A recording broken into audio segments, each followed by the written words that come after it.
other education advocates lately. Increased requirements for math and science and longer days are just a few ideas that may help prepare students for the 21st century. We're talking about longer days. First of all, Massachusetts partnered with legislative leaders to come up with money, $6.5 million to expand the day 2 hours in 10 schools.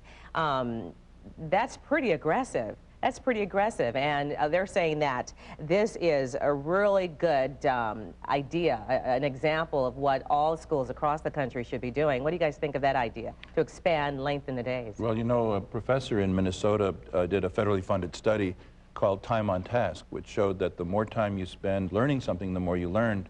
And his mother said to him, you needed a federally financed study to discover that. It's pretty obvious the more time you spend learning, the more you'll learn. And we need to lengthen our school year and lengthen our school day. We do have a proposed bill that is being offered by Mark Anderson, who's chair of the House Education Committee, that would expand the requirements of the high school day. Right now, if the student is there just 4 hours, they get their funding. This proposal would say they have to be there 5 or 6 hours, depending on what the legislators are willing to do, to stop the scandal of seniors leaving at 11:08 in the morning and wasting the rest of the afternoon. Yeah, I've heard about that. And there are some schools that actually have taken it upon themselves to rearrange the schedules and skip bells and add longer longer math classes, that kind of thing. What are you hearing?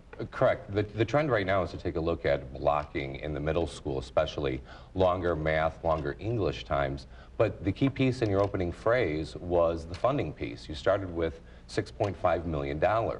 And we can talk about great program. We need to talk about the funding of those programs, because as a classroom teacher, I'm willing to take a look at longer days, to making sure that students do have that time on task, but also that is my time as a practitioner. You need more time. You need more time to plan and to teach? I think there's an effective use of time and there's an ineffective use of time. I believe that the classroom teachers of Arizona are effectively using their time, and you're seeing that bear out inside the test scores that are coming in, not only on the Ames test, but also on your SATs, also on your ACTs. Using your time effectively is key inside of this, but there's also a funding piece to make sure that the practitioners are being paid as professionals inside those classrooms, as well as education support personnel.